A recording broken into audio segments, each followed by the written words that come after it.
left to sleep in and so forth. So I was thinking about my school days.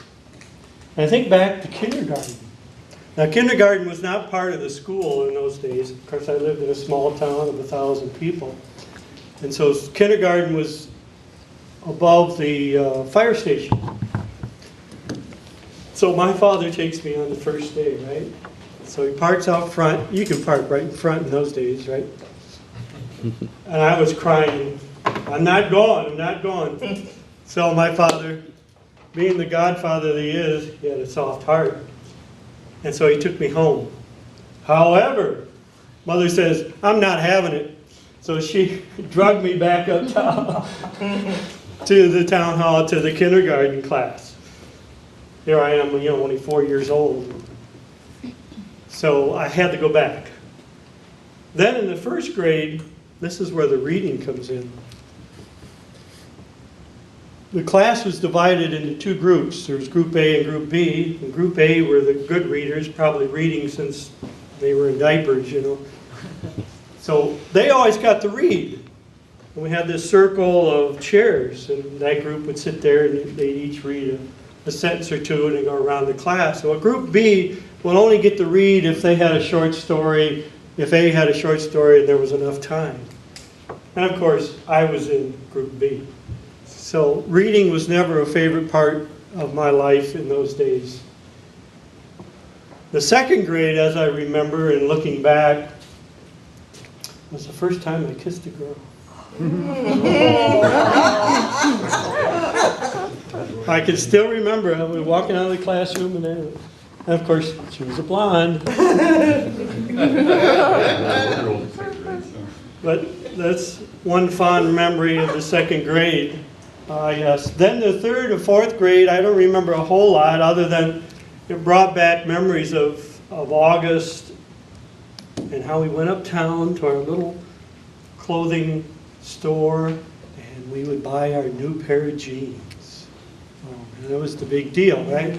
You bought the jeans and you rolled the cuffs up about 6-7 inches. So then come next April or March, you had just a little bit left in cuff-wise, and you had the big patches on the knees because you wore through.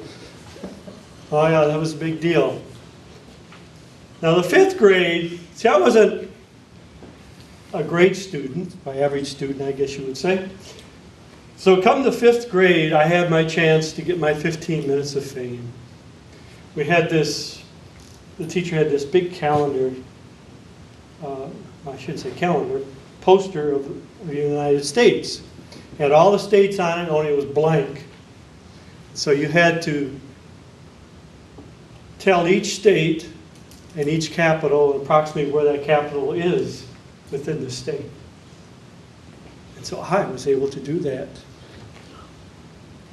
to the amaze of our A students, of course. So I had my few moments of fame at that time.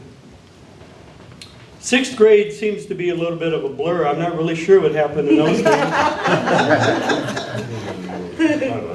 But seventh and eighth grade, I do remember there was a lot of things going on. Especially we got to start gym class in those days. Had no idea what to expect, and you went out and you bought the nice white shorts and a nice t-shirt. There's a little story, I hope this isn't too far off color, but my mother would put me in a pair of underwear that they had long legs on. Okay? Well, everyone else wore the traditional briefs, so I was embarrassed to go to gym class because you had to change clothes, right? Because I had these strange pair of underwear. So it was challenging in those days. Then we had an eighth grade teacher, oh, I'm already at yellow. The eighth grade teacher that would come into class is Ohio history.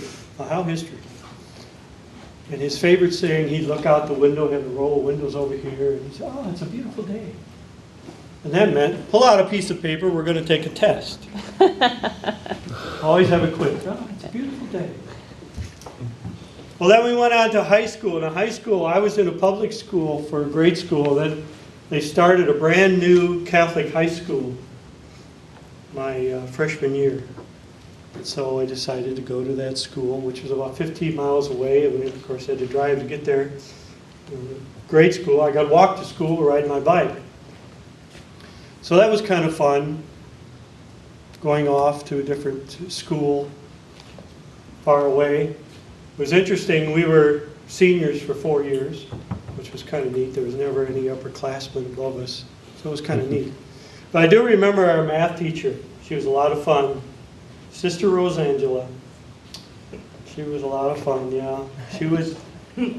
She helped me learn algebra, and boy, I just loved algebra. Excelled at algebra. I finally got an A on my report card because of algebra.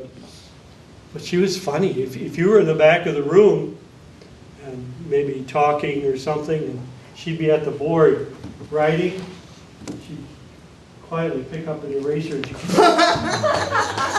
throw it at you down there, you know.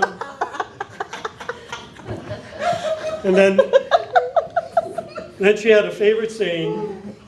She'd get going on a topic and discussing it, and the class would get just a little rowdy, and finally says, "All right, fine, do it yourself." She'd walk back to her desk. Well, those are some of the fun times I had in remembering, in dreaming about my days, my younger days, many years ago, in this 1950s and early 60s. I hope you had as much fun going down that road with me as I have. Mr. Toastmaster.